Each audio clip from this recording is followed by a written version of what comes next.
ይሄንን ቪዲዮ እንዳታሳልፉት፣ በእርግጠኝነት ጠቃሚ ኢንፎርሜሽን ታገኙበታላችሁ። በባለፈው ቪዲዮ በፓርት 1 የስኮላርሺፕ ትክክለኛ ሳይቶች የትኞቹ ናቸው የሚሉትን አሳይቻችሁ ነበረ። ዛሬ ደግሞ የቀሩትን በፓርት 2 አሳያችኋለሁ። አብራችሁን ቆዩ።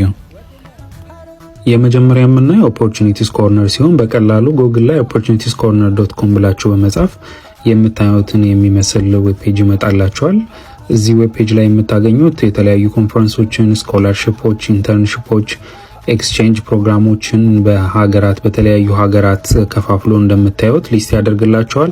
ስለዚህ እናንተ ኢንተረስትድ የሆናችሁበት ሀገር ላይ ምን አይነት ስኮላርሺፕ አለ የሚለውን በቀላሉ ናቪጌት እያደረጋችሁ ማየት ትችላላችሁ ቪዲዮ ላይ እንደምትመለከቱት። ከዛም በተጨማሪ ደግሞ ሰብስክራይብ በማድረግ ያለምንም ክፍያ በየጊዜው በየሳምንቱ ሊሆን ይችላል፣ በየቀኑ ሊሆን ይችላል የተለያዩ ስኮላርሺፖች፣ ኢንተርንሺፖች፣ ኮንፈረንሶች ሲኖሩ ኢሜይላችሁ ላይ ይልክላችኋል። ስለዚህ እናንተ ኢንተረስትድ የሆናችሁበትን አይታችሁ አፕላይ ማድረግ ትችላላችሁ።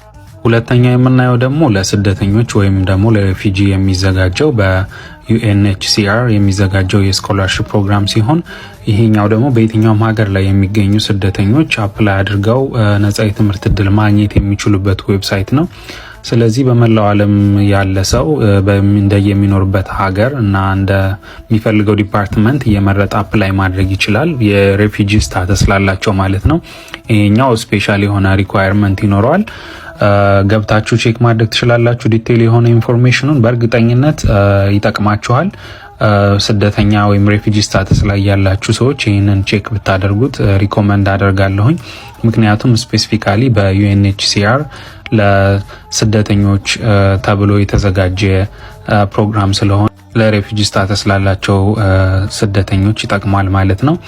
እንደምታዩት የተለያየ ሀገራት ተከፋፍሎ የምትፈልጉት የዲፓርትመንት አይነት ሊስት ተደርገዋል። ስለዚህ እናንተ የምትፈልጉትን ኢንፎርሜሽን በቀላሉ ምንም አይነት ኮምፕሌክስ የሆነ ስቴፕ የለውም ገብታችሁ ማየት ትችላላችሁ፣ ቼክ ማድረግ ትችላላችሁ። በቀጣይ ደግሞ እንደዚህ አይነት ጀኖን የሆኑ ሳይቶችን ይዤላችሁ መጣለሁ። እስከዛው ግን ይህንን ቪዲዮ ላላዩ እንዲደርስ ሼር እና ላይክ በማድረግ ለምትወዳቸውና ለጓደኞቻችሁ በማካፈል ይሄ ጠቃሚ ኢንፎርሜሽን እንዲደርሳቸው አድርጉ። ጥያቄና አስተያየት ካላችሁ ኮመንት ላይ ያሳውቁ። በቀጣይ ተመሳሳይ ቪዲዮ እስከምንገናኝ ድረስ መልካም ጊዜ እመኝላችኋለሁ።